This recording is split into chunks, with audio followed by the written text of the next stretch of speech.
Pour aider cette chaîne, partagez, likez, commentez, et puis peut-être, aidez-nous sur Tipeee. Oui, bonjour mes chers abonnés, c'est la revue de presse numéro 471 du jeudi 20 mars 2025. Alors évidemment, nous allons parler des négociations sur l'Ukraine, mais également nous allons parler du Moyen-Orient, évidemment, avec l'agression d'Israël, encore une fois sur Gaza. Et puis, bien entendu, également du Yémen, des bombardements qui ont été faits sur Sanaa, la capitale yéménite.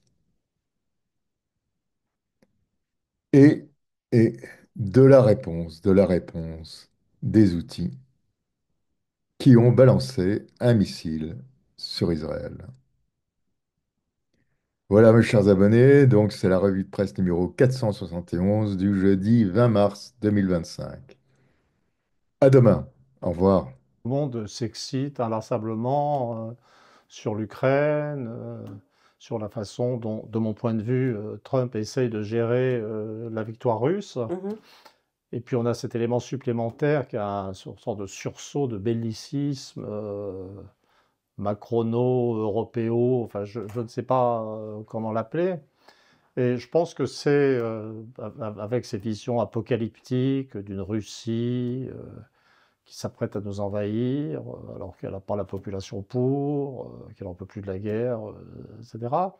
Et pour moi, le fait de recentrer sur la France, c'est d'abord un exercice de maîtrise de soi, c'est-à-dire mais c'est aussi, enfin, ce que j'espère, on va voir dans la discussion, ce qui va nous amener à, comment dire, à, à une explication de l'attitude géopolitique. Oui. C'est-à-dire que, en fait, la vérité, c'est que une bonne partie de l'obsession du monde extérieur est créée par une sorte d'incapacité à regarder ce qui se passe ici. Et ce qui se passe ici, c'est l'approche d'une crise extrêmement grave. C'est une fuite en avant. Oui, c'est une sorte de dénégation, alors que, en fait, Emmanuel Macron nous parle de la Russie comme une menace existentielle, ce qui est juste totalement ridicule, une expression d'incompétence géopolitique, je dirais, habituelle dans son cas. Mais en fait, la menace existentielle, elle existe, mais elle est en nous, elle est chez nous. Et on a très peu d'années pour virer de bord. Donc je pense que c'est vraiment en ce sens que c'est très important. Il y a des combats un peu partout sur la ligne de front. Il n'y a pas eu depuis donc le 13 mars, hein, maintenant ça fait une semaine, du côté de Souja, Soumy, il y a encore un petit bout de territoire russe dans donc l'oblast de Koursk qui est encore contrôlé par l'armée ukrainienne, mais il n'y a pas eu du coup d'attaque, hein, comme je l'ai cessé d'expliquer. Si les Russes veulent attaquer vers Soumy, de toute façon, il faut qu'ils réorganisent leur ligne logistique, qu'ils sécurisent Souja, puisqu'on sait qu'il y a pas mal d'endroits qui ont été piégés, minés, pour pouvoir le faire dans de bonnes conditions, pour pouvoir l'utiliser comme hub logistique dans de bonnes conditions. Et surtout, donc, on a eu cette incursion complètement folle de l'armée ukrainienne, hein, donc dans le secteur de Belgorod, donc au sud de Souja, hein, au sud, donc toujours à l'est de Soumy cette fois-ci, où là, on a vu des groupements ukrainiens, alors assez limités semble-t-il, hein, c'est des petits groupements interarmes avec quelques chars, quelques véhicules de transport de troupes blindées qui ont tenté, on va le voir, des incursions dans cette zone, et puis surtout le gros point où les choses ont bougé depuis le début de la semaine, c'est à Kamiansk, hein, donc tout au sud sur la carte, hein, on vous l'a mis en jaune, en gras sur la carte, où les Russes ont, semble-t-il, donc passé un peu à la vitesse supérieure pour pouvoir reprendre des positions dans le no man's land pour le moment, puis semble-t-il maintenant sur la première ligne d'avant-poste ukrainien. Pour comprendre que on est dans une situation où c'est la Russie qui gagne. Très important de le dire parce que finalement c'est eux qui donnent le là, qu'on le veuille ou non. qu'on aime M. Poutine ou pas. Le fait est qu'on a mis l'Ukraine dans une situation où c'est la Russie qui décide. Donc je replace Kamiansk, hein, vous voyez donc à gauche de la carte, alors les cartes n'ont pas pris en compte le fait que le réservoir du Dniepr est vide, hein, depuis que le barrage en aval a cédé, donc c'était en 2023 si ma mémoire est bonne, mais donc Kamiansk donc n'est pas ciblé pour le moment directement, mais tout à l'ouest, hein, les Russes, vous prenez la taille des 3 grandes flèches qu'il y a sur le côté droit de la carte, ça mesure à peu près tout le terrain qui a été conquis en quelques jours par l'armée russe.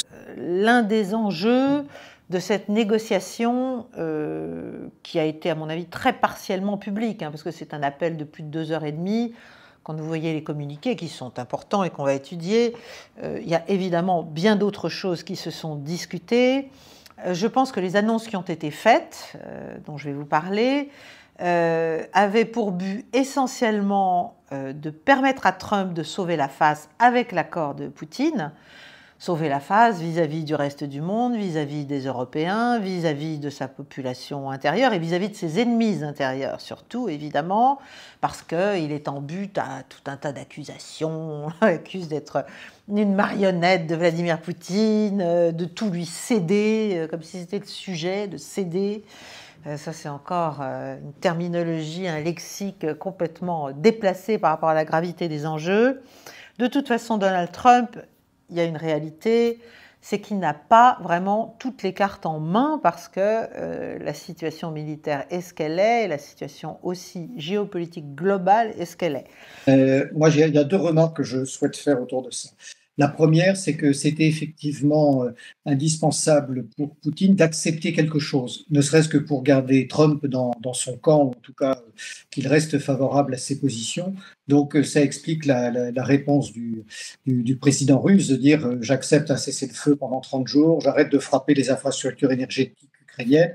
Voilà, il a fait la moitié du chemin. Il n'a bien sûr pas accepté un cessez-le-feu total qu'il avait d'ailleurs dénoncé en disant ça ne sert à rien de faire un cessez-le-feu total, ce qui m'intéresse c'est que nous fassions un cessez-le-feu définitif et que les conditions de la sécurité pour l'ensemble des acteurs de ce conflit soient assurées à terme. Maintenant, ce qui m'a beaucoup fait rire, si vous me pardonnez cette expression, c'est de voir les déclarations de Zelensky et de Keir Starmer juste avant cela. Parce que d'abord, dans un premier temps, Zelensky a fini par s'exécuter véritablement par rapport à la demande de Trump. Il faut rappeler qu'il était opposé à ce cessez-le-feu sous aucune forme que ce soit lors de son voyage à la Maison-Blanche. Donc il a d'abord dû accepter ses couleuvres. Et puis avec Keir Starmer, ils se sont fendus de réflexions finalement assez hilarantes quand on y réfléchit bien, en disant que c'est Poutine qui n'acceptait pas la paix, que ça montrait qu'il ne voulait bien sûr pas de fin à ce conflit. Quand on se souvient ce qui s'est passé fin avril 2022, lorsque Poutine quand la délégation russe et ukrainienne étaient parvenus à un accord et que ce sont les Américains et les Britanniques qui ont torpillé cet accord de paix, qui aurait été bien sûr bien plus favorable pour les Ukrainiens que les négociations actuelles, eh bien on observe que c'est quand même l'hôpital qui se fout de la charité. J'observe malheureusement qu'aucun média français, bien sûr, n'a relevé cette contradiction profonde du Premier ministre britannique et du président illégitime de l'Ukraine. Il devait parler juste après la fin du coup de fil entre Vladimir Poutine et Donald Trump. Mais Volodymyr Zelensky a annulé son allocution. C'est plus tard dans la soirée qu'il a réagi. Les Russes ne sont pas prêts à mettre fin à cette guerre. Et nous pouvons le voir, ils ne sont pas prêts même pour la première étape qui est un cessez-le-feu. Car il y a une semaine en Arabie Saoudite, les Américains et les Ukrainiens s'étaient mis d'accord sur une proposition de trêve totale de 30 jours. Les Russes n'y avaient pas formellement répondu, exigeant plutôt l'arrêt de l'aide occidentale à l'Ukraine. Un sujet qui, selon Donald Trump, n'a pas été évoqué mardi lors de sa conversation avec Vladimir Poutine. Nous n'avons pas parlé de l'aide, pas du tout. Nous avons parlé de beaucoup de choses, mais pas de l'aide. Alors de quoi Vladimir Poutine et Donald Trump ont discuté dans cette conversation téléphonique forcément très attendue? Moscou évoque un accord sur un arrêt des frappes sur les sites énergétiques ukrainiens pour 30 jours.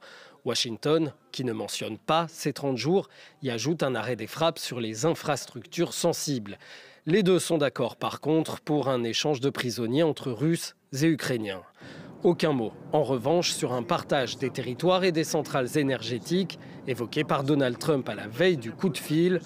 Washington a annoncé un nouveau tour de négociation avec la Russie. La délégation américaine sera conduite par l'envoyé américain Steve Witkoff ce dimanche à Jeddah, en Arabie Saoudite. Le 14 juin de l'année passée, devant un parterre de cadres du ministère des Affaires étrangères, Vladimir Poutine a expliqué sa stratégie, sa stratégie, on pourrait dire ça comme ça, pour entrer dans la négociation. La réconciliation russo-américaine est actée. Et aujourd'hui, on est, à travers ce coup de fil, et puis ce qui se passe depuis, et ce qui va se passer dans les jours qui viennent, on est dans la théâtralisation de ce règlement, pour que personne ne perde la face. D'un côté, Donald Trump, pour qu'il continue de passer pour le type ferme, droit dans ses bottes, capable d'une certaine exubérance verbale pour imposer ses vues, et puis de l'autre côté Poutine pour dire bon bah voilà, moi j'ai imposé diplomatiquement telle ou telle condition pour obtenir que donc telle ou telle région de l'Ukraine soit reconnue comme étant partie intégrante de la fédération russe, pardon, etc., qui est la fin des sanctions, qui est l'abandon des poursuites judiciaires ou des instruments de poursuite judiciaire sur tel ou tel aspect. Donc on en parlait, l'histoire des commissions d'enquête sur Boutcha ou des commissions d'enquête sur les enfants qui auraient été déportés en Russie. Alors le mot déporté, il faut faire très attention parce qu'ils sont pas dans des camps de concentration, hein. Déporté, il faut bien comprendre que quand les journalistes l'utilisent, c'est par fainéantise parce qu'ils utilisent le terme américain deportation, qui n'a rien à voir avec le terme de déportation tel que nous on l'entend en français et surtout tel qu'on l'entend depuis 1945. Donc c'est des enfants qui ont été déplacés en Russie. Reste à savoir et à faire la lumière sur est-ce que ça a été pour tous ou pour toute ou partie de ces enfants contre leur gré, contre le gré de leurs parents, etc. Ça reste à déterminer. Pour le moment, il n'y a pas une enquête indépendante. Hein, il y a une enquête, mais on sait bien qu'elle est pas du tout indépendante, qu'elle a dit oui, c'est Vladimir Poutine avec telle personne qui a fait ce genre de choses, mais avec des preuves qui restent tout à fait biaisées. Donc on attend d'avoir d'autres preuves, et là, le fait que les Américains se retirent de tout ça, ça en dit long sur la façon dont ils ont fait mener cette enquête jusqu'à maintenant par les gens du clan Biden, Obama, Clinton. Donc c'est pour ça que je suis extrêmement prudent par rapport à cette accusation, parce que pour moi, c'est comme Boutcha, c'est du grand n'importe quoi qui a été monté de toutes pièces, alors que tout ce qu'on a pu documenter depuis 3 ans sur les crimes de guerre ukrainiens contre les populations ukrainiennes et russes, ça, c'est passé pour perte et profit.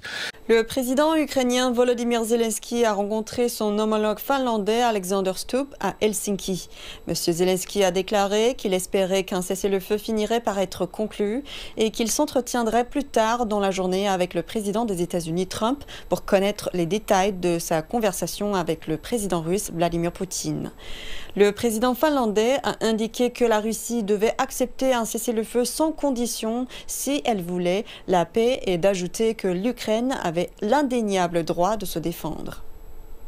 Donc, est-ce que ça signifie, selon vous, que ce cessez-le-feu voulu négocier par Trump et Poutine va échouer, quoi qu'il arrive, du fait de l'intervention des puissances européennes pour continuer la guerre? D'abord, il n'y a pas de cessez-le-feu sur les lignes de front aujourd'hui. C'est juste une interruption d'un certain nombre de frappes de part et d'autre. Au contraire, on voit la vitesse avec laquelle les Russes ont repris la poche de Koursk et la ville de Soudja aux Ukrainiens. Ils sont même rentrés en territoire ukrainien. D'ailleurs, je note que la presse occidentale, encore une fois, ne parle absolument pas de l'opération absolument ahurissante qu'ont menée les Russes en avançant dans ce pipeline d'une quinzaine de kilomètres pour surgir derrière les lignes ukrainiennes. Il ne s'agit pas de prendre parti pour les Russes, mais c'est quand même un phénomène et un événement assez extraordinaire dans l'histoire militaire, et donc nous n'en parlons pas en Occident. Pour le reste, il y a cette politique de stop and go de Trump qui a consisté d'abord à interrompre les livraisons d'armes et de renseignements aux Ukrainiens, puis à les remettre en place. On sait dans le même temps que la CIA fait un voyage, le directeur de la CIA fait un voyage en ce moment en Europe pour assurer ses partenaires, mais nous n'avons pas, je crois qu'il faut être très très clair, nous n'avons pas les moyens, nous Européens, d'aider l'Ukraine à continuer la guerre. On sait très bien que si les Américains arrêtent leurs approvisionnements, ils vont s'écrouler en moins de 3 mois. Si les Européens les aident, ça mettra peut-être 4 mois, mais ça n'ira pas plus loin. Donc, évidemment, c'est une partie du discours, hein, mais en gros, aussitôt que Kiev se déclarera prêt à prendre la décision et à entamer un véritable retrait des troupes de ces régions, donc on parle des 4 régions de Kherson, Zaporozhye, Donetsk et Lugansk, et qu'il notifiera officiellement qu'il abandonne son projet d'adhésion à l'OTAN, nous donnerons ordre de cesser le feu et d'entamer des négociations à l'instant même. Un peu plus loin, il dit notre proposition n'est pas une trêve ou un cessez-le-feu temporaire, comme l'Occident pourrait le préférer, pour permettre au régime de Kiev de se rétablir, de se réarmer et de se préparer à une nouvelle offensive. Je répète, il ne s'agit pas de geler le conflit, mais de le résoudre définitivement. En d'autres termes, ça veut dire que pour les Russes, la question, c'est pas que simplement les canons se taisent, mais c'est qu'il doit y avoir, si les canons se taisent, ça doit se faire dans un contexte. Et je pense que les Américains avaient un peu cette idée au départ, quand ils ont demandé aux Ukrainiens d'avoir une position pour la négociation. Et cette position, comme dans toute négociation, bien, vous avez les deux qui ont une position. Alors, ces positions sont divergentes au début. Et le but des négociations et du travail diplomatique, c'est d'amener les deux positions à se rapprocher pour arriver finalement à quelque chose qui est acceptable aux deux parties. C'est ça, le but d'une négociation. Normalement, vous faites pas une proposition, puis c'est à prendre ou à laisser, puis si vous n'êtes pas d'accord, ben c'est la guerre. Voilà, ça, c'est ce qu'on entend en Europe. Emmanuel Macron, Keir Starmer et tous ces gens sont des gens qui voient, ils ne savent pas ce qu'est la négociation diplomatique. Mais le vrai processus, et je pense que c'est dans cette optique, enfin je pense pas, c'est dans cette optique que le voient les Russes et les Américains, c'est qu'on s'assied à table avec chacun une position et on essaye de trouver comment se rapprocher les uns des autres. Avec ces 6 réacteurs, il s'agit de la plus grande centrale nucléaire d'Europe. Située dans l'est de l'Ukraine sous contrôle russe, la centrale de Zaporizhzhia pourrait-elle bientôt tomber sous contrôle américain? C'est ce qu'a suggéré Donald Trump à son homologue ukrainien ce mercredi lors d'une conversation téléphonique. La possession de ces centrales par les Américains serait la meilleure protection pour l'infrastructure énergétique ukrainienne. Entre Washington et Kiev, le ton s'est nettement adouci depuis la visite de Volodymyr Zelensky à la Maison-Blanche il y a 2 semaines. Lors de cet échange qualifié de fantastique par Donald Trump, le président ukrainien a dit être prêt à suspendre les attaques sur les infrastructures civiles et énergétiques russes après que Vladimir Poutine a pris un engagement similaire mardi. Il précise par ailleurs n'avoir subi aucune pression du président américain. Il y avait une question sur la centrale nucléaire. Il n'y avait pas de question sur le réseau de centrales nucléaires. La question portait exclusivement sur la centrale qui est temporairement occupée. Elle est en danger parce que la Russie la domine avec des armes et elle ne fonctionne pas parce que la Russie la détient et l'occupe de manière absolument illégale. Le contrôle des centrales énergétiques ukrainiennes constitue-t-il une nouvelle monnaie d'échange après des discussions sur les terres rares ? Mercredi, en tout cas, le président Zelensky a demandé des systèmes de défense antiaérienne au président américain, qui a accepté de travailler avec lui pour voir ce qui était disponible. Washington précise par ailleurs que le partage de renseignements militaires pour la défense de l'Ukraine allait continuer. First, I'd like to reiterate what the president said earlier following his call with President Zelensky this morning. He said he just completed a very good telephone call with President Zelensky. It lasted approximately 1 hour. Much of the discussion was based on the call made yesterday with President Putin in order to align both Russia and Ukraine in terms of their requests and needs. We are very much on track, and I will ask Secretary of State Marco Rubio and Mike Waltz to give an accurate description of the points discussed. That statement will be put out shortly. While I have that statement for you right here. Bear with me as I read it. Today, President Trump and Ukraine's President Vladimir Zelensky had a fantastic phone conversation. President Zelensky thanked President Trump for a productive start for the work of the Ukrainian and American teams in Jeddah on March 11th. Ces annonces servent à avancer, à permettre en fait la poursuite d'un dialogue sur l'Ukraine, mais surtout derrière et autour de la mise en place de ce grand accord, de ce grand marchandage que j'évoque depuis des mois, qui est vraiment clairement en cours maintenant, entre les deux hommes et entre les deux puissances. Et j'ai toujours dit qu'il y aurait des contreparties économiques, mais aussi politiques, à un accord sur l'Ukraine qui sera favorable à la Russie. Il y aurait des contreparties au Moyen-Orient, et c'est le cas, et c'est aussi en train de se dessiner, on va en parler. Ce qui est vrai aussi, c'est que Zelensky, quand on regarde un peu la presse internationale et anglo-saxonne, est en train de devenir le bouc émissaire, en fait, de l'échec de l'opération des néoconservateurs américains en Ukraine. Trump s'en sert d'ailleurs abondamment pour taper sur ses prédécesseurs. C'est un peu injuste, bien sûr, parce que Zelensky, encore une fois, n'a jamais fait qu'obéir à ses mandants. Vous savez que je suis pour le fait de dégonfler cette espèce de marionnette d'homme d'État indépendant, souverain, qui déciderait des choses qui se passent dans son pays ou pas. Concernant la guerre et la paix, ce n'est pas tout à fait le cas, à mon avis, même si voilà, c'est le narratif dominant. Je m'en suis encore rendu compte hier soir sur un plateau de télévision.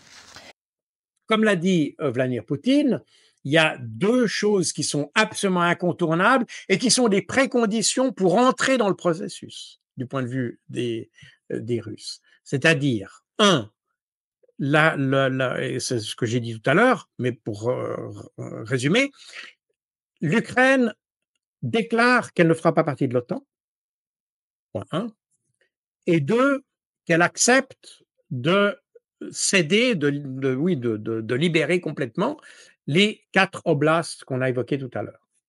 Et ça, c'est le point de départ de la négociation. Donc c'est sur cette base-là qu'on discute. Donc ça, c'est plus discuté après. Ça, c'est la position. Il semblerait que le premier point, celle que l'Ukraine ne rejoigne pas l'OTAN, a été admis par l'OTAN là très récemment.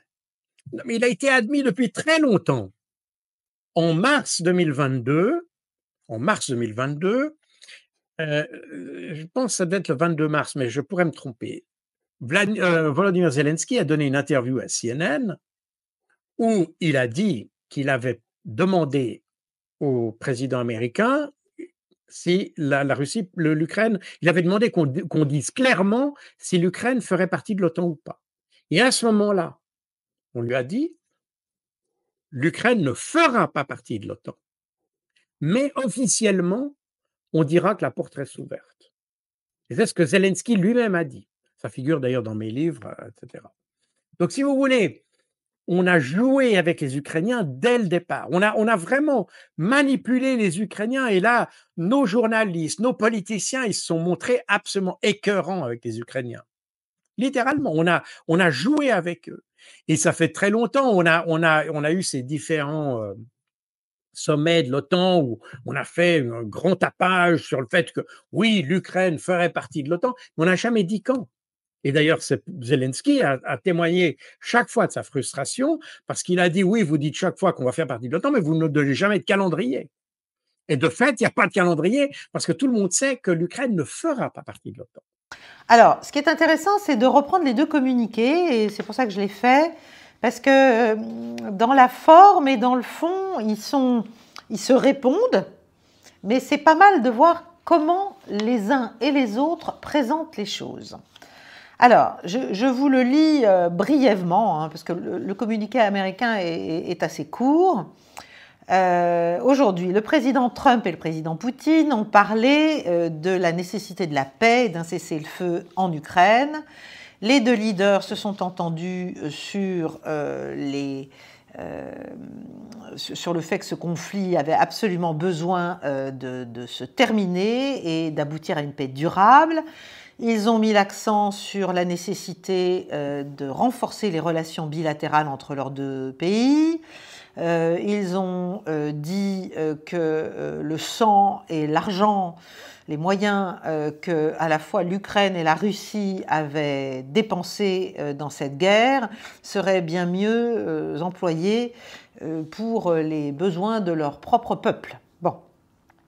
Ce conflit, donc c'est les Américains qui parlent, hein, ce conflit n'aurait jamais dû commencer et aurait dû être terminé. On aurait dû y mettre une fin il y a déjà longtemps s'il y avait eu des efforts sincères et de bonne foi.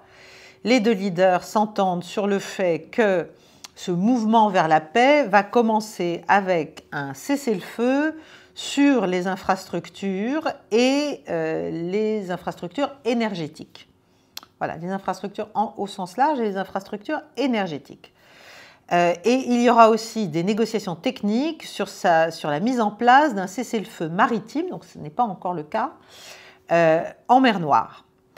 Il y aura des négociations qui vont débuter immédiatement au Moyen-Orient, probablement en Arabie Saoudite, sur ces points-là, pour un cessez-le-feu, alors là, comprehensive, enfin full, entier, complet, et pour une paix permanente. Donc des négociations d'ensemble vont se tenir désormais au Moyen-Orient, on verra où. Les deux leaders, les deux chefs d'État ont parlé largement de leur coopération potentielle pour prévenir des conflits futurs au Moyen-Orient voilà, parce qu'ils considèrent que c'est une région de conflits potentiels importante. Ils ont discuté ensuite la nécessité d'arrêter, de mettre un frein, mettre un stop même à la prolifération des armements stratégiques, ça c'est très important, et ils vont entamer des discussions avec d'autres pour arriver à une application la plus large possible de ce principe, c'est-à-dire de non-prolifération. Enfin, ils sont d'accord, ils sont tombés d'accord sur le fait que l'Iran ne devrait jamais être en position de détruire Israël. Une petite phrase comme ça à la fin.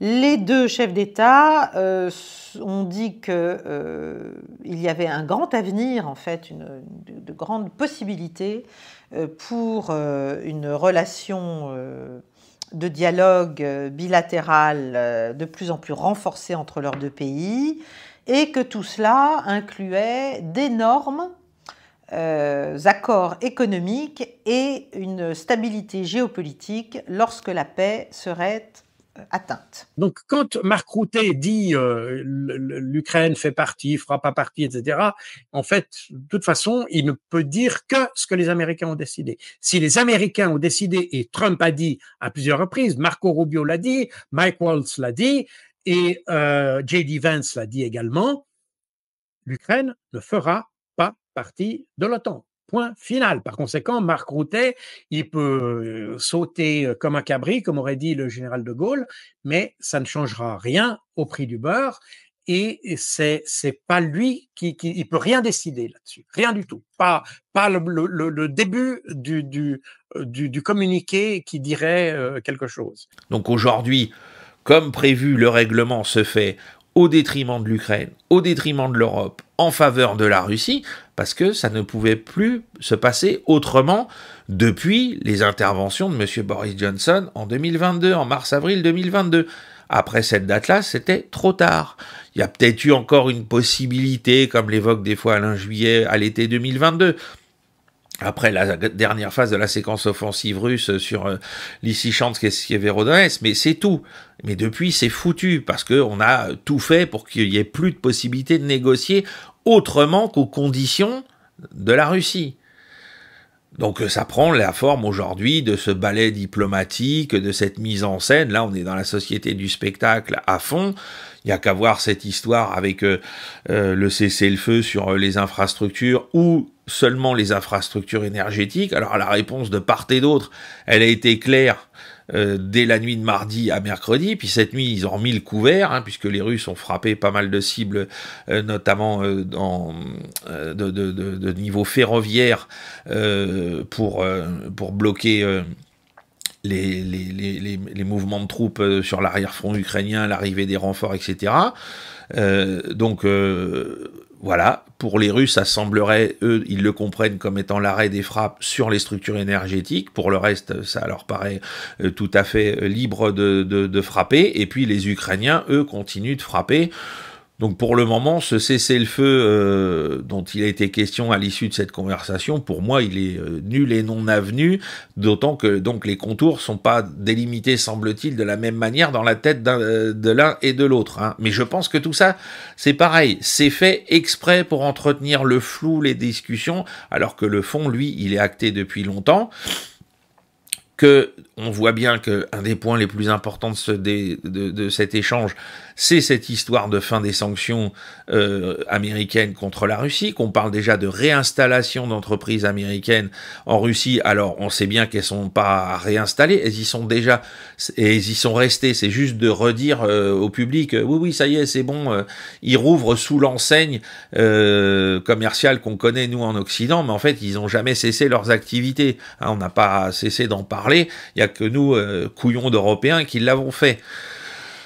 Et aujourd'hui, eh bien, on arrive exactement au point de convergence entre la réalité et le narratif. Et c'est ce qui se passe dans le terrain, à Koursk, dans le Donbass. C'est ce qui se passe avec les munitions qu'on n'a plus les moyens de fournir, que l'industrie n'a plus les capacités de produire, les fonds qu'on n'a plus, etc., etc., etc. On arrive à ce moment où le narratif entre en collision avec la réalité. Et c'est la situation qui arrive maintenant avec l'Ukraine et l'OTAN. Voilà, c'est retour à la réalité d'une certaine manière.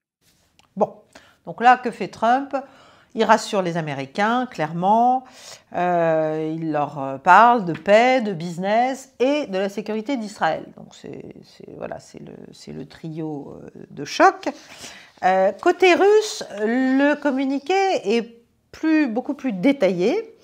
Et je vous le lis aussi parce que c'est intéressant. Les deux chefs d'État ont poursuivi un échange de vues détaillé et franc sur la situation autour de l'Ukraine. Vladimir Poutine a exprimé sa gratitude à Donald Trump pour sa volonté d'aider à atteindre une fin des hostilités et une fin des pertes humaines, et c'est un noble goal, hein, donc c'est un objectif noble. Le président russe, une fois qu'il eut confirmé son engagement fondamental, son implication fondamentale pour une résolution pacifique du conflit, a déclaré sa disposition à travailler en profondeur avec ses partenaires américains. Donc là, on est toujours en bilatéral. Je ne sais pas si... Voilà, il n'y a pas d'Ukrainiens, il n'y a pas d'Européens.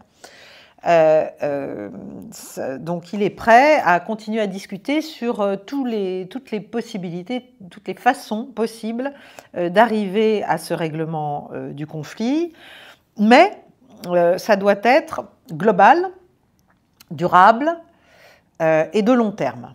Et bien sûr, ça doit prendre en considération les besoins absolus, la nécessité absolue d'éliminer les racines de ce conflit, de la crise, les intérêts légitimes de la Russie en matière sécuritaire. Le cessez-le-feu, il est pour les Russes, et d'ailleurs les Russes ont dit qu'ils n'étaient pas opposés à un cessez-le-feu, mais ça doit s'accompagner d'autres choses. Mais il doit y avoir quelque part une contrepartie. Juste arrêter de se battre comme ça pendant 30 jours, juste comme ça pour arrêter. Non, les Russes ont déjà fait cette expérience. Ils l'ont faite en septembre 2014 avec les signatures de Minsk 1, où il y a aussi eu un cessez-le-feu. Et puis là, je rappelle que septembre 2014, ça a été la défaite d'Ilovaisk. qui a poussé les Ukrainiens à demander une négociation avec les rebelles. On est arrivé à Minsk 1. Quand les Ukrainiens se sont remis sur pied, ils ont repris les combats. Et puis, les combats ont continué jusqu'à la défaite de Debaltseve en février 2015, qui a poussé à la signature de nouveaux accords de Minsk. Et, comme l'ont avoué eux-mêmes Petro Poroshenko, Volodymyr Zelensky, Angela Merkel et François Hollande, les accords de Minsk n'ont été signés que pour donner le temps à l'armée ukrainienne de se réarmer. Donc, les Russes sont très bien et on pourrait même ajouter d'ailleurs avril 2022, parce qu'en avril 2022, on a eu cet accord qui était en passe d'être signé, enfin qui avait déjà été signé par les Ukrainiens, et les Russes devaient se prononcer. Mais les Russes étaient assez favorables, et les Allemands et les Français ont demandé à la Russie, comme signe de bonne volonté pour signer ces accords, de retirer ses forces de Kiev, autour de Kiev. Et c'est à ce moment-là, les Russes, en signe de bonne volonté, pour montrer une sorte de mesure de confiance, d'une certaine manière, les Russes ont accepté et se sont retirés de la région de Kiev.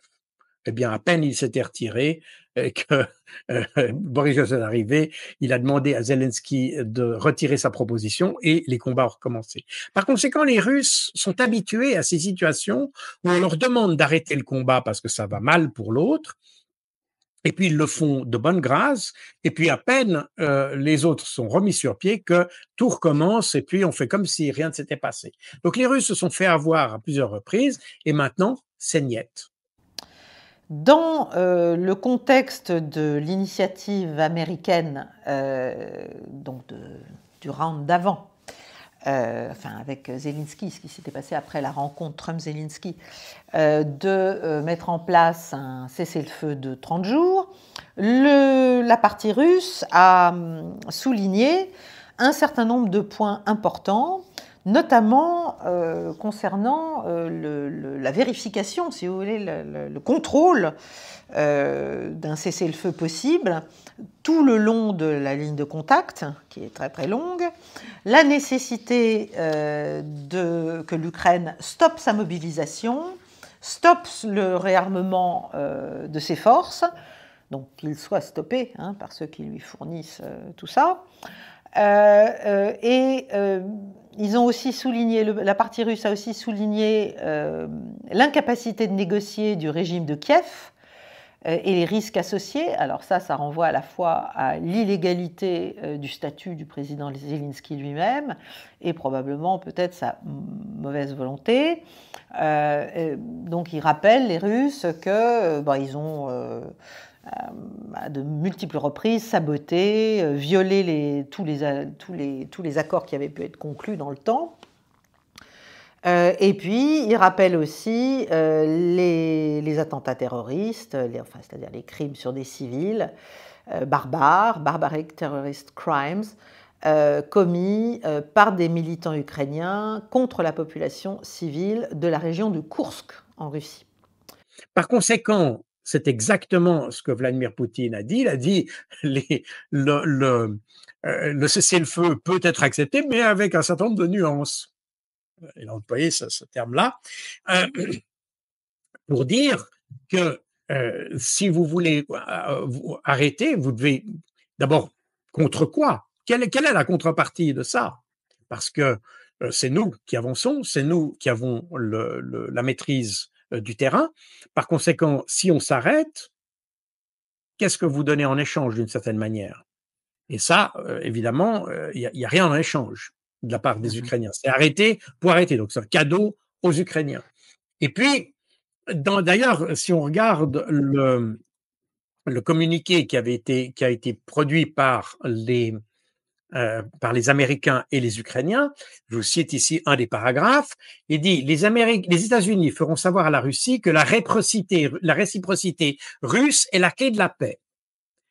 les États-Unis lèveront immédiatement la pause sur l'échange de renseignements et reprendront l'assistance à la sécurité de l'Ukraine. Donc immédiatement après l'accord de cessez-le-feu. Donc ça veut dire que les États-Unis disent eux-mêmes qu'à peine les Russes auront accepté le cessez-le-feu, qu'ils vont reprendre la fourniture d'armes à l'Ukraine et refournir du renseignement. Par conséquent, on ne voit pas très bien ce que les Russes peuvent gagner dans cette affaire. Et il termine, un certain nombre d'idées ont été discutées concernant une coopération mutuellement bénéfique dans le domaine de l'économie et du secteur énergétique à long terme. Je pense que les Européens, devenant jusqu'au boutistes, non pas pour l'instant dans leur folie, nous donnent l'impression d'être capables d'organiser le pire, et une provocation sur la centrale de Zaporijia pourrait bien sûr en être le signe. Pourquoi? Parce qu'ils savent qu'ils n'ont pas les moyens d'aider l'Ukraine militairement et qu'ils essaient de créer une espèce de chaos, de situation qui permettrait de réintroduire dans le jeu les Américains contre Moscou. Par contre, je ne crois pas un instant au risque nucléaire de frappe réciproque. Je suis entièrement d'accord avec Édouard sur l'impact qu'a eu le discours de Poutine de 4 mars avant l'intervention de Macron. D'ailleurs, des gens de l'entourage de Macron m'ont dit que cela avait amené à modifier légèrement son discours par rapport à l'importance et la clarté des menaces qu'avait formulées Vladimir Poutine. Mais comme toujours, on voit que très souvent, les Russes, et le président russe en particulier, sur la question nucléaire, réagit dans quasiment tous les cas à des provocations ou des menaces occidentales. Dès le début du conflit, on l'observait avec notre équipe, puisqu'on surveille en permanence toute l'activité aérienne grâce à un certain nombre de sites dans lesquels on voit beaucoup de choses, même si on ne voit pas tout.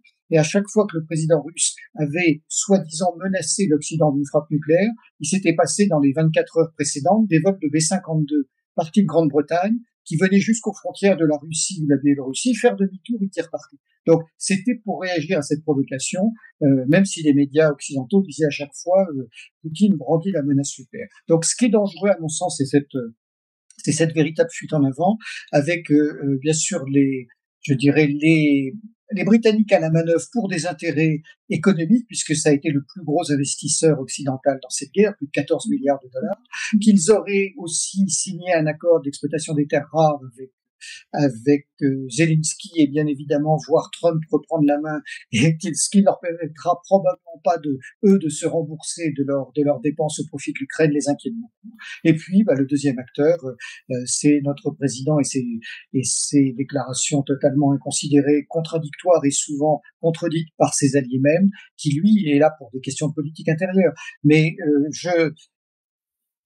je suis modérément inquiet parce qu'on voit quand même bien les positions de la Hongrie et de la Slovaquie et de plus en plus clairement celle de l'Italie, qui se désolidarise déjà en disant qu'elle est opposée à l'envoi Giorgia Meloni est opposée à l'envoi de troupes italiennes en Ukraine. Ce qui ne veut pas dire qu'il n'y ait pas un risque, puisque on a vu les déclarations de Orban aussi, annonçant qu'il craignait que lui-même soit victime d'une révolution entre guillemets démocratique, dans la mesure où il représente un obstacle comme Fico dans l'Union européenne à une homogénéité anti-russe de toutes parts. Mais je ne pense pas qu'on en arrivera à cette extrémité.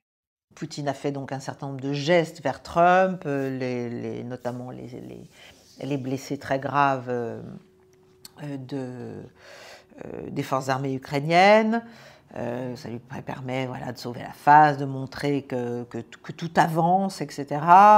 Le cessez-le-feu aussi sur les infrastructures énergétiques. En fait, la Russie a déjà détruit entre 70 et 80% du potentiel énergétique ukrainien, notamment depuis l'automne dernier, enfin depuis la fin de l'été. Et à vrai dire, l'Ukraine marche surtout avec des générateurs mobiles depuis déjà longtemps. Donc c'est, si vous voulez, là Poutine ne fait pas une grande concession. Ça oblige en revanche les Ukrainiens à faire de même, c'est-à-dire à cesser aussi leurs frappes, notamment sur les raffineries de pétrole russe, ce qu'ils n'ont pas totalement cessé de faire, parce que pour l'instant, d'abord les frappes russes se poursuivent, notamment à Sloviansk, et les Ukrainiens, eux, ils ont tapé, alors d'abord en amont du coup de fil, ils ont voulu saper, bien sûr, comme d'habitude, il y a toujours un événement juste avant, ils ont tapé sur Belgorod, bon ça c'est une population civile. Et puis là, ils ont tapé sur une raffinerie, je crois, peut-être aujourd'hui, ce matin, je crois, une raffinerie dans la région de Krasnodar, en Russie. Donc, on n'y est pas encore. Hein, on n'y est pas encore. Donc, en fait, si vous voulez, je pense que cet appel a eu un effet important. C'est que Trump, maintenant, s'il n'avait pas encore bien compris, ou si on ne lui avait pas bien expliqué au sein de ses équipes, il a bien compris quelles étaient les véritables exigences russes et quelle était la véritable position de la Russie. Donc c'est à lui maintenant de décider ce qu'il veut faire, si vous voulez. Soit il force Kiev à se rendre à ces exigences russes, soit il relance l'escalade, avec les risques que ça comporte.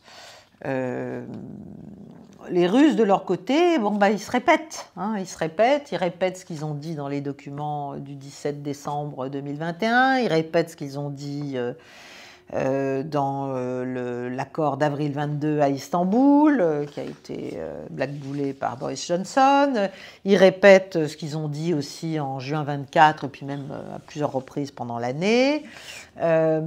Simplement, pendant ce temps, l'armée russe avance, et puis maintenant, on parle en plus, bien sûr, des questions territoriales et de l'intégration, finalement, dans les concessions à faire par Kiev, des territoires aujourd'hui contrôlés par la Russie.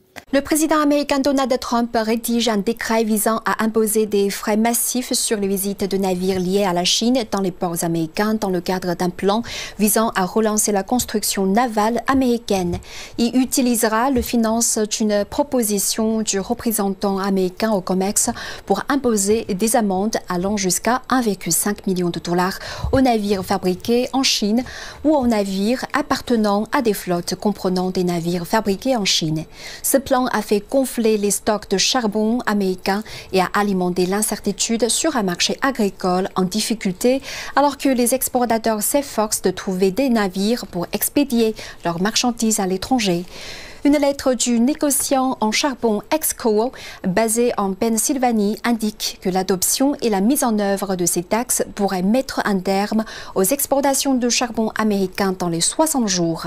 Cela pourrait mettre en péril jusqu'à 130 milliards de dollars d'expédition. Bonjour Dimitri, bonjour à tous. Vincent, Donald Trump annonce que les rebelles du Yémen, les Houthis, seront complètement anéantis et il exige que l'Iran arrête immédiatement de les soutenir. Oui, Israël a intercepté cette nuit un missile tiré du Yémen. Mais vous savez, toute guerre est un concours de menterie, de propagande. Dans cette bataille en mer Rouge, eh bien, les menteries sont énormes. D'abord, tous les matins, les Houthis prétendent avoir bombardé le porte-avions Harry Truman et la flottille qui l'accompagne. L'armada qui croise au large du Yémen essuierait au quotidien des tirs de missiles balistiques, de missiles de croisière et des attaques de drones. Le Pentagone ne se donne même pas la peine de démentir.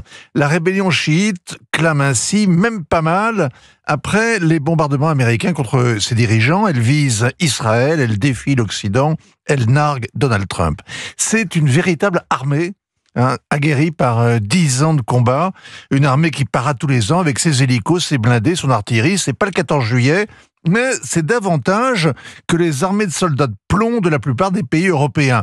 Les Houthis savent se servir de leurs missiles balistiques.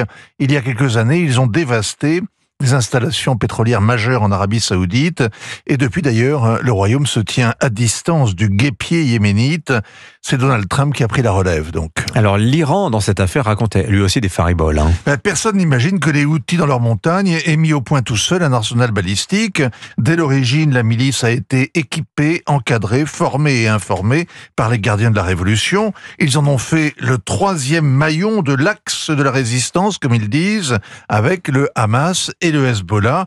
Les Houthis sont leur outil contre l'entité sioniste, le dernier en état de marche. Mais ils nient avec indignation lui livrer des armes. Ils en appellent même hier au Conseil de sécurité. Ils dénoncent les provocations de Donald Trump qui les tient pour responsables de chaque coup de feu des Houthis. Ils les menacent de conséquences terribles. Mais comme en même temps, Donald Trump écrit à Téhéran pour dire qu'il est prêt à renouer le dialogue sur le nucléaire, on aura du mal à le prendre au sérieux tant qu'il n'aura pas choisi entre la carotte et le bâton. Alors Donald Trump promet aussi de réduire à néant les Houthis. Oui, il les a de nouveau inscrits sur la liste noire des organisations terroristes. Ça doit les flatter d'être sur ce palmarès. En même temps, les chefs rebelles ne sortent jamais de leur antre. Ils ne comptent pas prendre leur retraite en Floride. Et les ONG ont besoin de parler avec eux car l'aide humanitaire est vitale pour 16 millions de Yéménites qui n'ont plus d'hôpitaux, plus d'agriculture, plus de pêche, plus rien depuis 10 ans. Donald Trump se grise de rodomontade, mais il sait bien que le Djebel du Yémen est inexpugnable comme l'étaient les montagnes d'Afghanistan. L'Arabie Saoudite, appuyée par une douzaine de pays arabes, a dépensé des milliards de dollars pour écraser ces maudits chiites. En vain, elle leur a infligé 25 000 raids aériens, mais ce n'est pas du haut du ciel qu'on jugule une guérilla. Il faut y aller à la fourchette à escargot. La Légion étrangère a fait ça avec les djihadistes d'Aqmi dans le massif des Ifoghas au Mali. On voit mal Donald Trump en faire autant ou y risquer ses troupes. Conclusion, c'est bien Téhéran qu'il faut viser, le financier, le donneur d'ordre, la poudrière, le quartier général, et l'Amérique ne fera pas l'économie de cette guerre. À mon avis, il ne s'agit pas d'un accident, mais d'un incident. Ce qui se passe à Gaza est inadmissible. Je suis choqué et dévasté par cette nouvelle tragique. Netanyahou a décidé de relancer la guerre à Gaza. Il y avait donc un cessez-le-feu et donc la guerre a recommencé. On a tout de suite eu un bombardement massif qui a eu lieu sur plusieurs points de la bande de Gaza. On avait un bilan qui en termes de morts avait déjà dépassé les 220 morts. Et plus de 300 blessés. Hier, on a eu à nouveau des frappes, on a eu quelques incursions de l'armée israélienne dans la bande de Gaza à nouveau. Et donc aujourd'hui, Netanyahou a déclaré hier, on est reparti pour un tour, le Hamas va sentir la force de nos frappes, etc., pour revenir à la table des négociations. Alors ce qui est prodigieux, c'est que on se dit... alors le premier point, c'est qu'est-ce que fait Trump dans tout ça? Alors on y reviendra un peu tout à l'heure, parce que ça fait partie des conversations, notamment qu'il a eues avec Vladimir Poutine mardi dans l'après-midi heure française. Mais on se dit, voilà, comment est-ce encore possible pour Netanyahou de se repositionner sur cette rhétorique guerrière? Eh bien c'est très simple. C'est qu'on assiste à la mise en place, et je reprends les propos de Charles Anderlin, l'ancien correspondant de France Télévisions en Israël, qui habite maintenant en Israël. Eh bien, il nous dit, voilà, il y a ce gouvernement d'extrême droite, sioniste, religieux et ultra-orthodoxe accélère la mise en place d'un changement de régime vers la dictature. Puisqu'on a assisté à une séquence qui est complètement folle, alors qu'on est en pleine renégociation pour avoir la phase 2 du cessez-le-feu qui était prévue par rapport aux premiers accords qui avaient été passés au Qatar, et sous l'égide du Qatar, on apprend que le patron du Shin Bet a été limogé, alors que son rôle est essentiel dans tout ça. Et donc dans les négociations, tant pour le cessez-le-feu que pour libérer les derniers otages et derniers prisonniers israéliens et rendre les corps de ceux qui sont morts. On a également la procureure générale qui est remerciée de telle sorte à ce qu'on limite les pouvoirs de la Cour suprême israélienne, qui est en pleine confrontation avec Netanyahou depuis avant le 7 octobre. Donc on voit bien qu'on est dans la volonté d'éteindre toute forme d'opposition, aussi bien au niveau des institutions, parce que le Shin Bet, c'est les services de renseignement intérieur d'Israël, c'est vraiment une institution monumentale dans le pays, et en même temps donc de finir cette réforme de la Cour suprême pour finalement permettre à Netanyahou et à sa clique de continuer de faire n'importe quoi.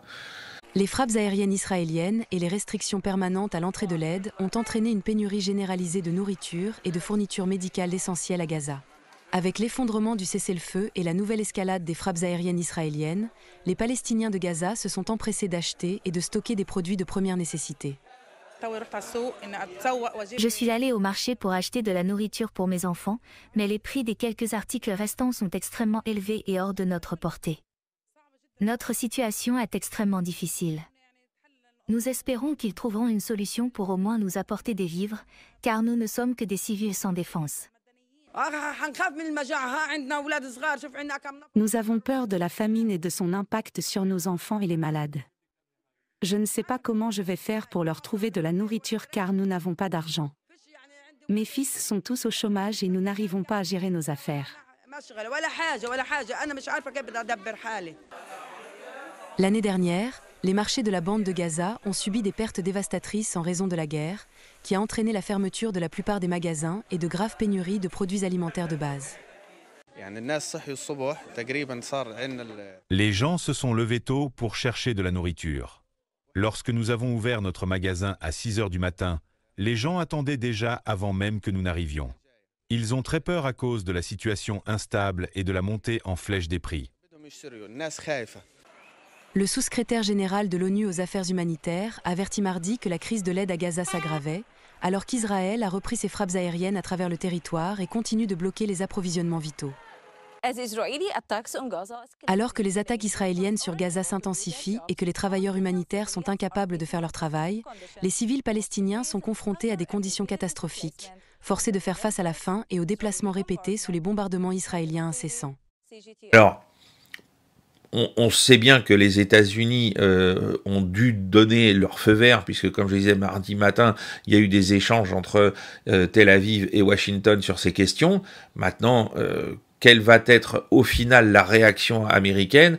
Je pense qu'il faudra voir comment ça se poursuit sur le terrain et surtout comment Trump et Poutine ont intégré ça dans leurs échanges de mardi après-midi. Alors, on l'a aussi expliqué, toute la problématique de mise en tension de la Cisjordanie se poursuit. On a toujours des arrestations, on a toujours des destructions de maisons, hein, ça n'a pas cessé. Et donc, en marge de tout ça, par rapport à Ansar Allah au Yémen, eh bien, Ansar Allah, malgré les frappes, hein, c'était attendu, a décidé de poursuivre les attaques contre les navires qui tentent de passer vers le canal de Suez. Alors, comme certains l'ont fait remarquer, bien évidemment, ils ciblent que les navires qui sont avec un pavillon israélien ou qui sont qui sont armés par des armateurs israéliens, même s'ils ont des pavillons de complaisance. Mais ça n'a pas empêché donc d'un côté Donald Trump de réaffirmer qu'il les écraserait s'il continuait à faire ce genre de choses, et Ansar Allah qui en a pris plein la figure, d'abord dans la guerre contre l'Arabie Saoudite, et puis là, maintenant, depuis qu'ils se sont solidarisés avec la cause palestinienne, bien évidemment, ils vont pas arrêter sous la pression des bombardements américains. On en avait parlé lundi, ça se confirme. Ils vont pas cesser le combat et baisser les armes. Les autorités turques ont arrêté le maire d'Istanbul, Ekrem İmamoğlu, le principal rival politique du président Recep Tayyip Erdogan. Monsieur İmamoğlu est accusé de corruption et d'aide à un groupe terroriste. Le parti du maire, le Parti républicain du peuple, a qualifié cette initiative de tentative de coup d'État contre notre prochain président. Le parti doit organiser une primaire dimanche au cours de laquelle il était prévu que M. İmamoğlu soit nommé candidat du parti à l'élection présidentielle de 2028. Des gens se sont rassemblés dans le centre de Skopje mardi soir pour rendre hommage aux victimes. Unis dans une protestation silencieuse, ils faisaient briller des lumières sur leur téléphone. La scène était bien différente la veille à Kossani, où des adolescents en colère ont attaqué des propriétés appartenant aux propriétaires d'une boîte de nuit et à un maire. La police n'était pas présente sur les lieux et lorsqu'elle est arrivée, elle n'a rien fait pour arrêter les destructions, manifestement désireuse de laisser les gens exprimer leur frustration et ne voulant pas susciter d'émotion en intervenant. Il s'agissait de la première manifestation de violence après ce qui a été jusqu'alors des manifestations pacifiques. 2 jours après la tragédie, l'émotion est encore vive à Kossani. Les gens exigent des réponses. Pourquoi il y a eu tant de morts? Qui est à blâmer et qui en paiera le prix? Il y a encore des centaines de personnes qui font la queue pour allumer des bougies dans le centre-ville de Kossani. C'est une petite ville où presque tout le monde a un lien avec les victimes. Ma petite fille ne pouvait plus parler lorsqu'elle est revenue du club. Elle vit dans l'appartement de mon fils. Elle m'a dit « Mamie, je ne peux pas parler ». Nous avons repris contact hier soir. Elle était bouleversée, tout comme sa mère. Je ne sais pas quoi dire. Nous avons essayé de la joindre par téléphone, mais elle ne décroche plus. Vous savez pourquoi? À cause de ce qui s'est passé. J'ai été enseignante et j'ai travaillé pendant longtemps dans le domaine de l'éducation. Ce sont mes enfants, mes proches, les enfants de mes amis, de mes proches. Je ne peux pas décrire la douleur et le chagrin. 115 personnes sont toujours hospitalisées, dont une cinquantaine transférées à l'étranger pour un traitement d'urgence. Le gouvernement promet une action rapide contre les responsables, mais c'est trop peu, trop tard pour les victimes et leurs familles. Une réglementation qui a été adoptée ici en France sur les ZFE. Et si j'en parle, c'est parce que c'est un exemple, je pense, probant de ce qui se passe aussi ailleurs dans le monde. Alors, les ZFE, c'est pour zones à faible émission. C'est des zones, des villes qui décident que seront interdites les voitures qui sont jugées trop polluantes. Dans certains cas, il faut faire de vastes détours parce que même les autoroutes de ceinture seront interdites à ceux qui ont ces autos qui sont considérés comme nuisibles. Dans une illustration caricaturale, on pourrait penser que tu vas faire des dizaines, peut-être des centaines de kilomètres, ce qui n'est pas très vertueux, inutilement, pour être certain de ne pas être mis à l'amende si tu ne le veux pas ou si tu n'as pas une autorisation que tu peux demander quelques fois dans l'année pour traverser ces villes. Mais là, on est vraiment dans un cas de figure où tu dois montrer patte blanche pour avoir le droit de te déplacer. Ça nous ramène au mouvement des Gilets jaunes en France qui s'était révolté parce qu'on voulait augmenter ce que lui appelle la colère du peuple. Là. La colère du peuple, oui, parce que les gens qui habitent en région, et t'en sais quelque chose, c'est pas en autobus que tu partais de la ferme pour aller au village, ça te prend une auto. Et il y a beaucoup de gens ici comme ailleurs qui n'ont pas les moyens d'en changer, qui n'ont pas les moyens d'avoir une voiture électrique, par exemple, parce qu'en Europe, dans tous les pays de l'Europe, il y a un horizon, c'est la fin du moteur thermique, comme on a aussi au Québec et ailleurs en Amérique établi des frontières, mais c'est la fin du moteur thermique en 2035. Et il y a plusieurs personnes, parmi les plus fragiles, évidemment, qui vont essayer de faire durer la vie de leur véhicule le plus longtemps possible, parce que c'est une grosse dépense, et qui sont directement interpellés, à qui on dit, ben, je suis désolé, mais t'es pas le bienvenu dans notre communauté, parce que ton auto, elle est trop polluante. Et il y a une inquiétude parce que tu sais pas exactement à partir de quand tu es dans cette ZFE, cette zone à faible émission, et très rapidement, il y aura pour les autorités la possibilité d'arrêter, de verbaliser, de donner des amendes. Alors, c'est une illustration. On dira c'est loin de chez nous. C'est pas si loin de chez nous parce que ça montre ce que la technocratie peut faire. Parce qu'on a réalisé une fois qu'on a eu adopté ces mesures.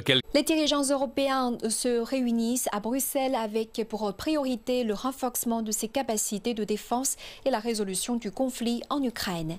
Le Premier ministre hongrois Viktor Orbán déclare que l'UE doit soutenir les efforts du président américain Donald Trump pour obtenir un accord de paix entre la Russie et l'Ukraine. Mercredi, la Commission européenne a présenté un plan global visant à renforcer les capacités de défense de l'UE. Il s'agit d'un livre blanc sur l'état de préparation de l'Europe en matière de défense à l'horizon 2030. Il prévoit également des moyens financiers permettant aux États membres de l'UE d'accroître leurs investissements en matière de défense. Ce plan intervient alors que l'UE cherche à ne plus dépendre d'alliés non européens après que M. Trump a remis en question le rôle clé des États-Unis au sein de l'OTAN. Je vous remercie. Madame Kövesi, vous êtes la chef du parquet européen.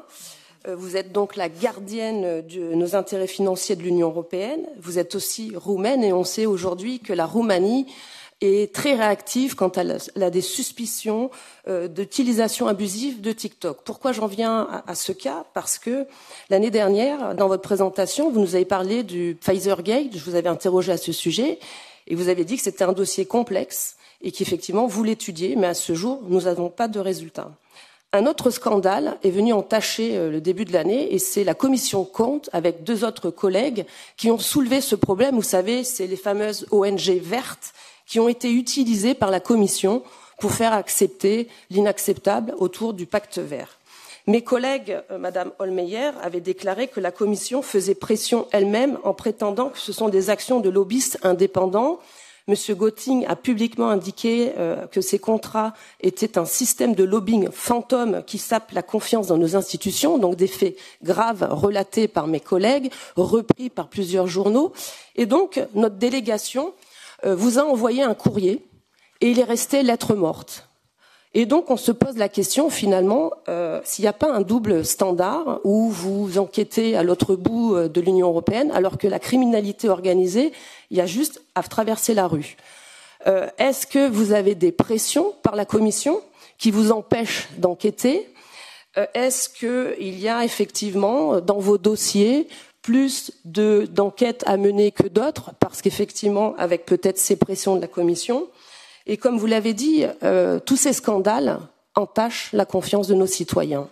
Et vous avez effectivement cette lourde tâche d'enquêter et aussi de nous répondre, parce que 2 courriers vous ont été envoyés, et à ce jour, pourtant c'était au mois de janvier, nous n'avons toujours pas de réponse, alors que c'est un scandale très grave, qui ont été relatés par mes collègues.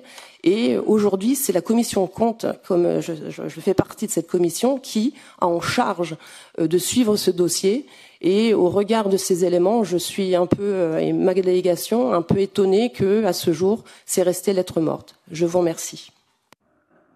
Aux enquêtes plus spécifiques, notamment la question qui portait sur Pfizer. Les enquêtes sont toujours en cours, elles sont éminemment complexes dans la mesure où il y a des ramifications internationales avec des pays tiers notamment, et des procédures ont été engagées par différentes parties. Alors, vous avez peut-être l'impression que l'enquête progresse extrêmement lentement, certes, mais nous sommes censés respecter toutes les étapes de la procédure.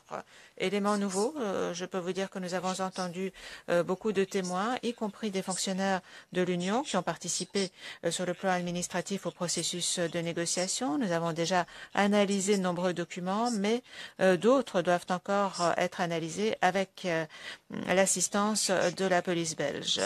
Je souhaite vous rassurer tous les citoyens. Le parquet fait son travail, mais encore une fois, dans le respect de toutes les procédures. Et nous pourrions, dans l'avenir, vous transmettre plus d'informations à ce propos, mais que les choses soient claires, nous n'avons reçu aucune pression de la part de la Commission pour mettre un terme à cette enquête, tout simplement parce que nous sommes indépendants.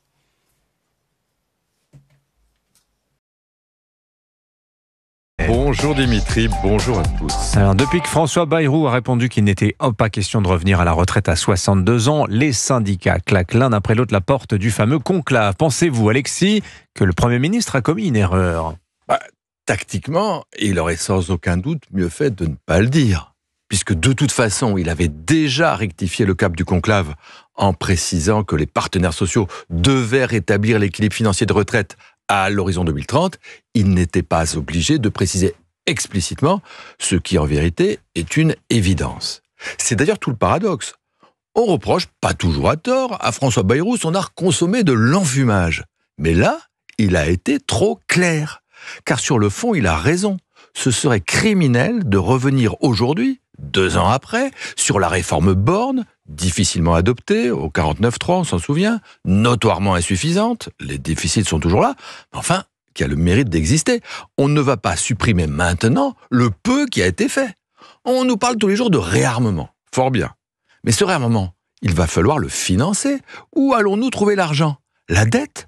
Mais l'Allemagne, elle peut emprunter. Mais nous sommes juchés déjà sur un Himalaya de dettes. On ne peut pas monter plus haut. Madame von der Leyen, dans sa grande bonté, nous y autorise. Merci à elle, c'est trop aimable. Mais c'est pas le sujet. La dette, qu'elle soit comptabilisée ou pas, qu'elle soit financée par un appel à l'épargne des ménages ou sur les marchés, ça reste de la dette dont il faudra payer les intérêts et peut-être même un jour la rembourser. Et c'est ce moment-là, alors que nous n'avons jamais eu besoin d'autant d'argent, c'est-à-dire d'activité, que nous choisirions pour travailler moins longtemps. Mais c'est une absurdité. François Bayrou ne l'a peut-être pas dit au meilleur moment, mais enfin son crime, c'est qu'il a dit la vérité. Enfin, sans doute Alexis, mais si le conclave s'arrête demain faute de combattants, pour le Premier ministre, ce sera un échec politique sévère. Alors bien sûr, c'est ce que diront les journalistes et ce que penseront un grand nombre de Français. Mais Dimitri, François Bayrou n'est pas en lice pour remporter le prix de l'homme politique de l'année. Son objectif n'est pas de battre les records de popularité. C'est d'ailleurs assez mal parti. Son principal problème, je dirais même son unique problème, c'est de ne pas subir le sort funeste de Michel Barnier en étant censuré. François Bayrou n'a jamais cru, ni espéré, que son conclave permettrait de corriger vraiment la réforme des retraites, qui, sur le fond, lui convient d'ailleurs très bien. Le conclave, c'est le gage qu'il a donné aux socialistes pour prix de leur neutralité, afin de ne pas dépendre, pour son budget et pour la suite, de la seule bonne volonté du Rassemblement national. Alors, c'est peut-être pas la meilleure idée qu'il eut, mais maintenant, le risque pour lui, si le conclave capote totalement, c'est que les socialistes, confrontés à l'évidence qu'ils ont été roulés dans la farine et piqués au vif par les railleries de Jean-Luc Mélenchon sur le thème « Ah, je vous l'avais bien dit », eh bien qu'ils décident de le censurer. Vous pensez que ça va arriver ? Pour l'instant, il semble que les choses prennent pas ce chemin. D'abord, parce que le MEDEF, et la CFDT surtout, ont fait savoir qu'ils n'abandonneraient pas le navire du conclave. Vaille que vaille, la barque devrait continuer, sinon de voguer, du moins de flotter. Ensuite, parce que les socialistes sont davantage passionnés par leur congrès que par leur idée d'en découdre avec François Bayrou à l'Assemblée. François Hollande ne pense qu'à gagner du temps, Olivier Faure ne veut pas retomber dans les griffes de Mélenchon. Bref, pour le Premier ministre, le péril s'éloigne. Enfin, le péril venu de la gauche. Car maintenant, c'est à droite que la machine se détraque, avec les critiques de Laurent Wauquiez, les menaces de démission de Bruno Retailleau ou de celles de Gérald Darmanin. Mais qu'y faire, Dimitri ? Tel est le triste sort des centristes, quand ils ne sont pas assis entre deux chaises, d'être pris entre deux feux.